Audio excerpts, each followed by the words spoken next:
Olá, esta é a nossa terceira lição introdutória à ética normativa contemporânea que trabalha com um modelo deontológico. Na videoaula de hoje trataremos da proposta de uma teoria da justiça feita por John Rawls, entendida como uma teoria da justiça como equidade, fairness em inglês, que em língua portuguesa se convencionou traduzir por equidade. Então, somente para lembrarmos, já fizemos três videoaulas sobre reformulações do utilitarismo clássico.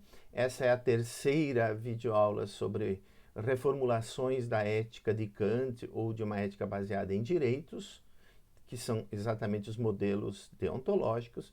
E as próximas três videoaulas serão sobre ética de virtudes. Bem, então, para começar, é importante salientar, e nesse sentido simplesmente lembrar também, que nessa obra, publicada em 1971, John Rawls propõe uma reabilitação da noção de contrato, que predominou na filosofia moderna. Depois ela foi um pouco abandonada e, na verdade, ao menos no mundo anglo-saxão, a teoria ética predominante era e é, em alguns casos, o utilitarismo.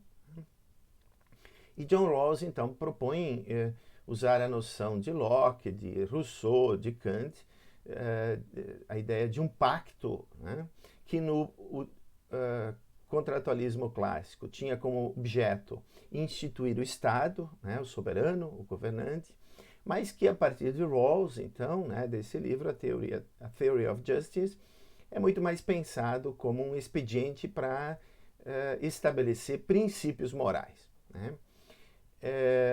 Então, o objeto aí não é mais a instituição do Estado, mas sim a contratação de princípios, de regras de ação.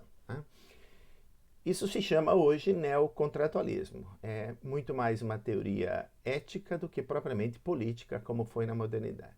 Uma formulação simples, embora a gente já tenha visto, por exemplo, que Tugendhat, em alguns momentos da vida foi contratualista no início, depois tentou construir um princípio moral um pouco mais forte do que o do contratualismo, mais kantiano, digamos, porque Kant é um contratualista na política, mas não na ética, dado que o imperativo categórico vale como princípio sintético a priori, ele independe de pactos.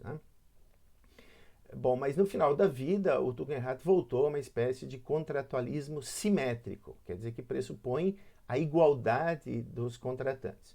E é diferente, por exemplo, de um contractualismo, digamos, mais de inspiração hobbesiana.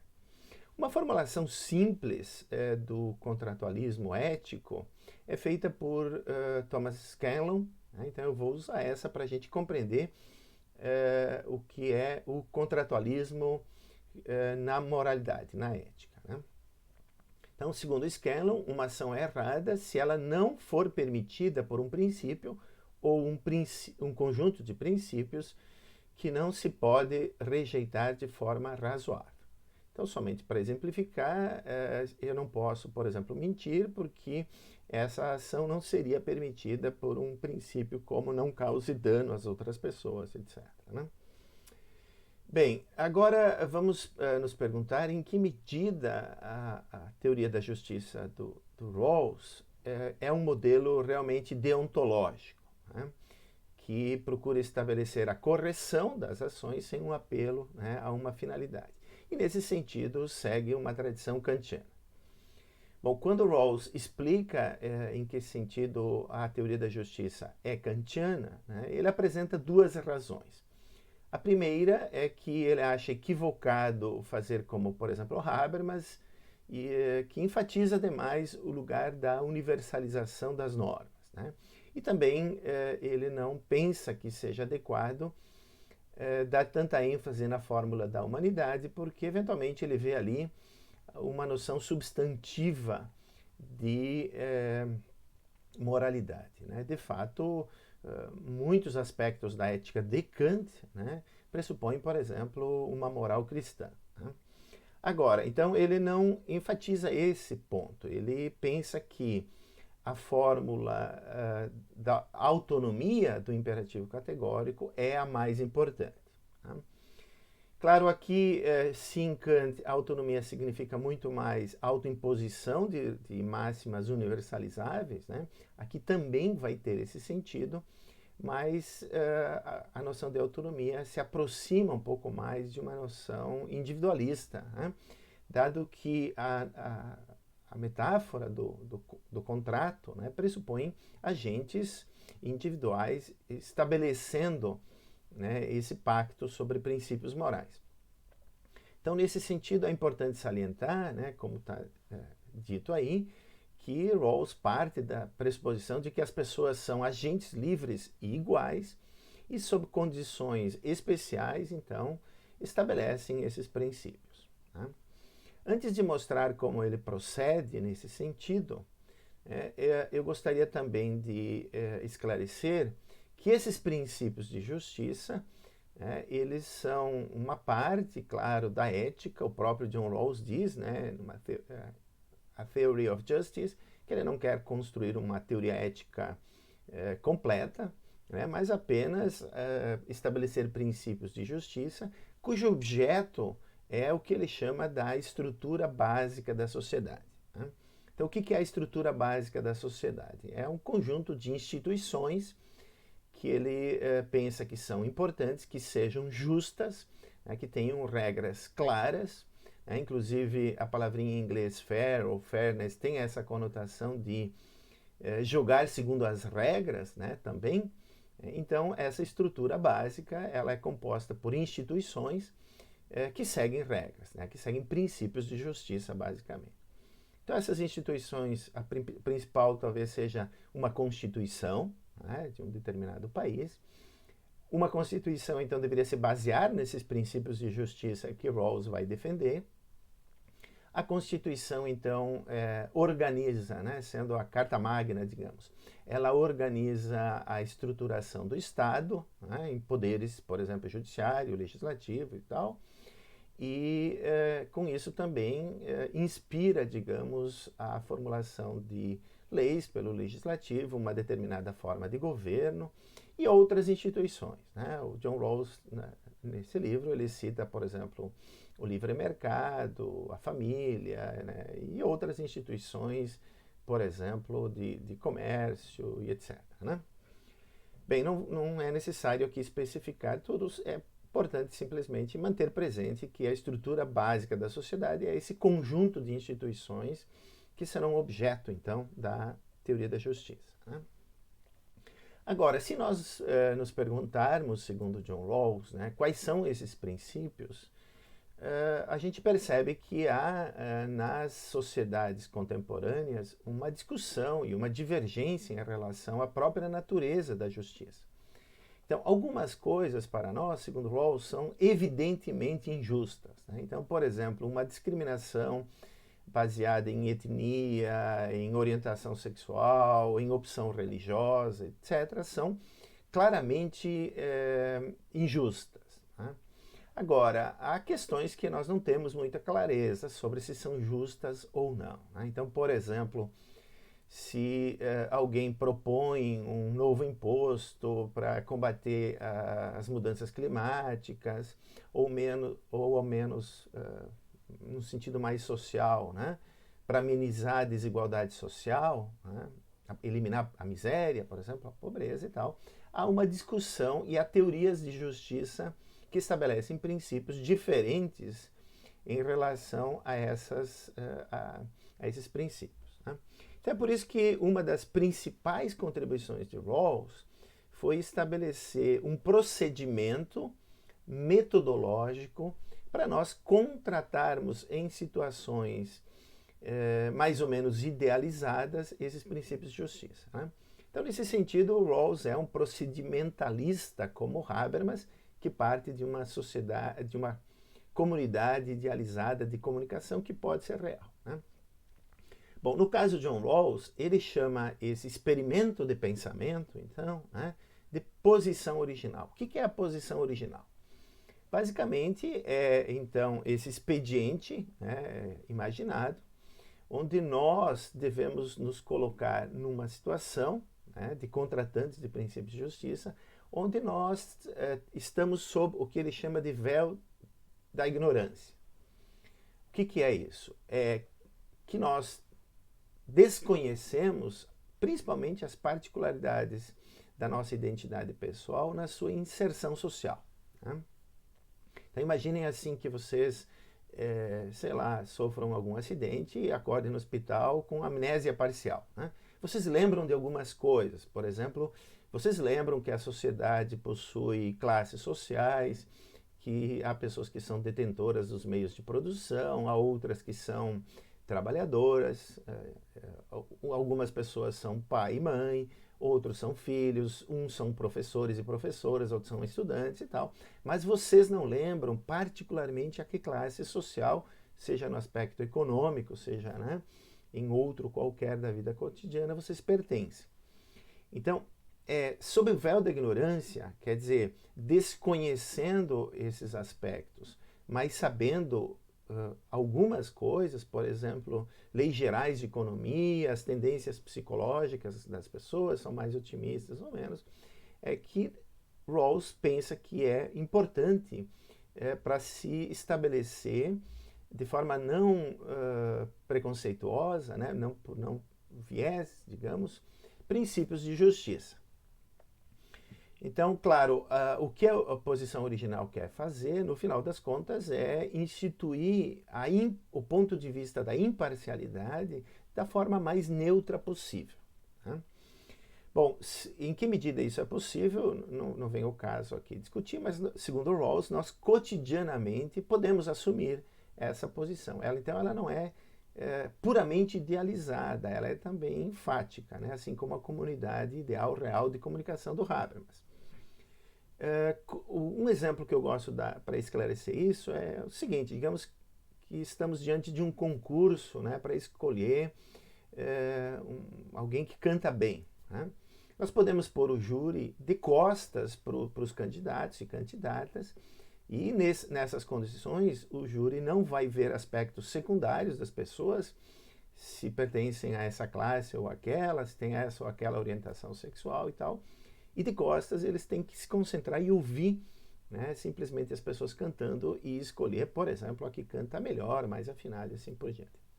Mutatis mutandis, né, a posição original é essa, né, quer dizer, nós temos que nos imaginar de uma perspectiva mais imparcial possível, como agentes livres e iguais, e aí contratar entre nós, a despeito de divergências sobre certos aspectos de justiça, princípios fundamentais. Então, claro, aqui a questão é quais seriam esses princípios. O Rawls pensa que na posição original, naquelas condições apresentadas, né, sob o véu de ignorância, os contratantes chegariam a uma espécie de pacto, né, por isso contratualismo, sobre esses dois princípios fundamentais. Eles seriam aceitos dentro de uma lista, né, de diferentes princípios. Bem, que eu não mencionei, mas enfim está ali, né, projetado, quer dizer, a distinção das pessoas segundo o mérito, né, a distinção segundo a classe, a distribuição de modo igual ou segundo a necessidade, né? Então esses são princípios que vigoram na sociedade, mas segundo Rawls, de uma lista desses princípios nós chegamos a esses dois. O primeiro é um princípio de liberdades básicas, que diz o seguinte: cada pessoa tem direito igual a um esquema plenamente adequado de direitos e liberdades básicos, sendo esse esquema compatível com um esquema similar para todos. Então, segundo John Rawls, né, esse princípio ele tem prioridade léxica, né, ele vem antes. Quer dizer, nós primeiro temos que chegar a um acordo sobre liberdades básicas.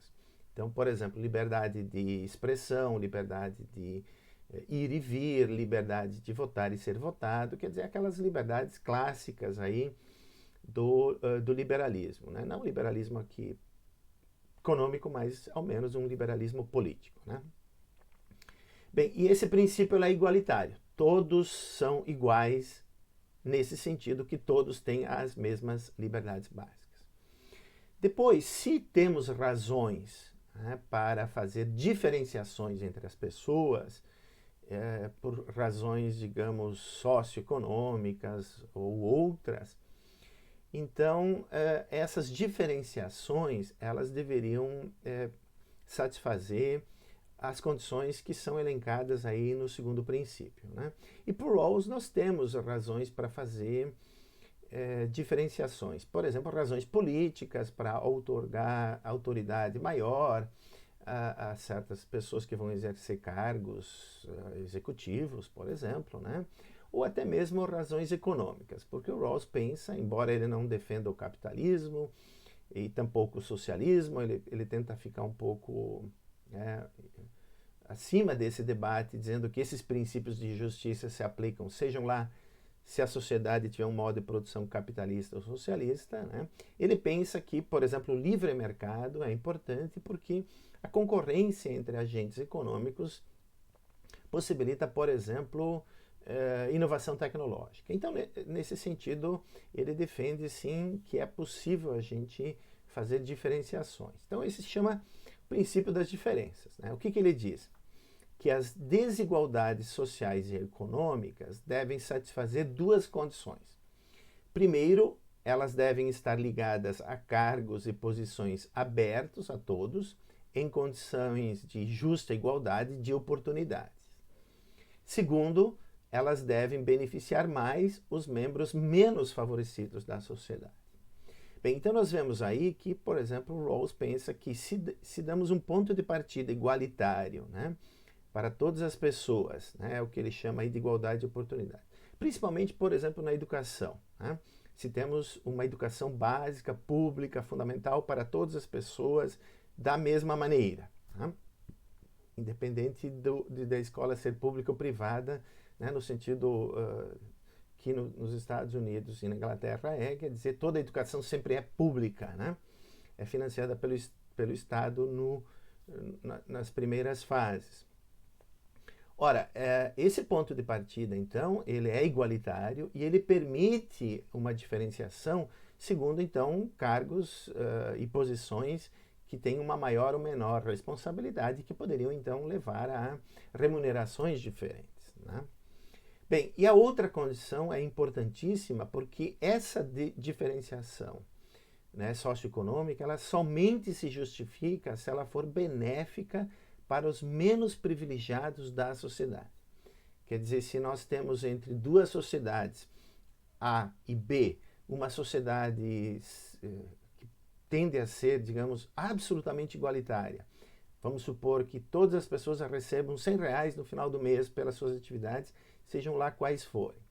E uma sociedade B, ela não seja 100% igualitária, mas ela preze por uma certa equidade, né?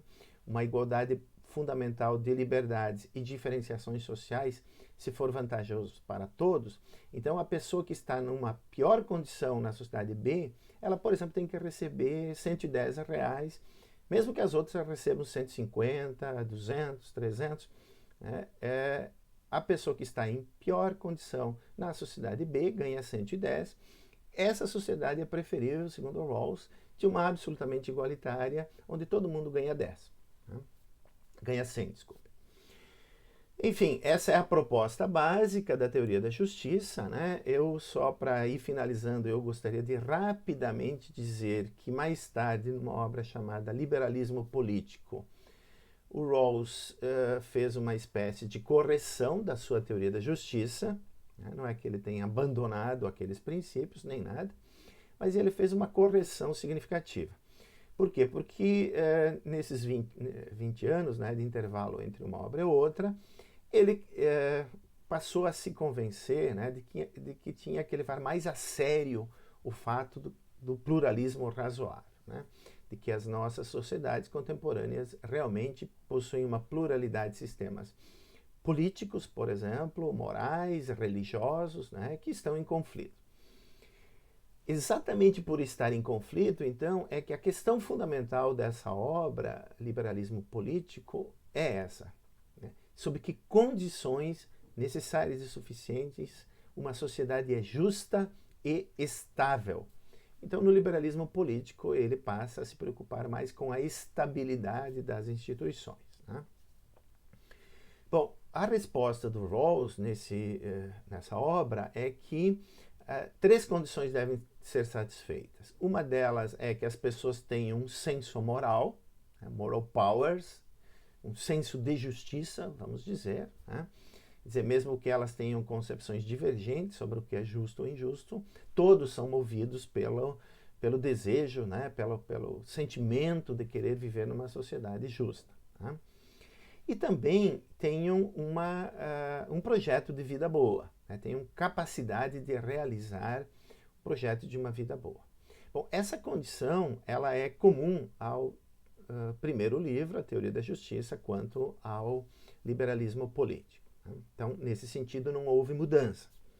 A segunda condição diz que a sociedade deve ser bem ordenada, né?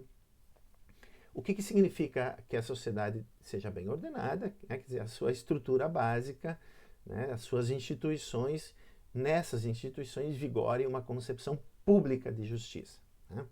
Então, que, por exemplo, não seja uma concepção de justiça de uma perspectiva religiosa ou de uma outra perspectiva moral, por exemplo, particular específica, né? Mas a noção de justiça tem que ser conhecida por todos e pactuada por todos, né? E é claro que ele acha que a justiça como equidade seria a melhor candidata a essa concepção pública de justiça. Bom, aqui já tem uma diferença em relação à primeira obra do Rawls, pequena, né? Mas ele acha que, enfim, lá na Teoria da Justiça, ele não foi suficientemente realista, né? Então, ele, no fundo, acaba pensando que toda a terceira parte da Teoria da Justiça é muito idealizada no sentido de estabelecer condições que não são realmente factíveis, né? Agora, a principal diferença é que é a terceira condição, tá? Então, sob condições, uma sociedade é justa e estável, ela é estável na medida em que ela tem um consenso sobreposto, né? Como é traduzido, overriding, né? Um consenso sobreposto. O que significa isso? Que, apesar de existirem divergências nas sociedades contemporâneas entre doutrinas religiosas ou filosóficas, né, morais, etc., essas sociedades pluralistas, elas têm que conseguir atingir um certo núcleo onde se tem um conjunto, né, de princípios de justiça que são consensualmente aceitos. Então, mesmo que continuem a existir divergências, há um núcleo duro, digamos, né, de princípios de justiça que são aceitos. E essa é a novidade do liberalismo político, né? Essa ideia de um consenso sobreposto mínimo entre os diferentes sistemas religiosos, etc., né? Então aqui a gente vê que tem uma correção, né, em relação à teoria de justiça. A primeira condição é igual, a segunda há uma pequena mudança de tonalidade, digamos, e a terceira é uma novidade. Agora, para encerrar, eu gostaria de dizer que Rawls fez uma mudança também naquilo que ele chama dos princípios fundamentais, né? Ele foi criticado, né, dizendo que a distribuição de liberdades fundamentais não poderia ser um primeiro princípio, porque, por exemplo, se as pessoas, todos, né, não tiverem as suas necessidades básicas satisfeitas, não faria sentido pensar que elas são livres, né? Exceto se a gente tivesse uma concepção puramente negativa de liberdade, o que é insustentável, né? E é por isso que, aceitando certas críticas, no início do liberalismo político, o Rawls concede aos seus críticos, dizendo que também pelo critério lexical é possível admitir o que eu chamo aí de princípio zero, né? Que é o princípio de satisfação de necessidades básicas.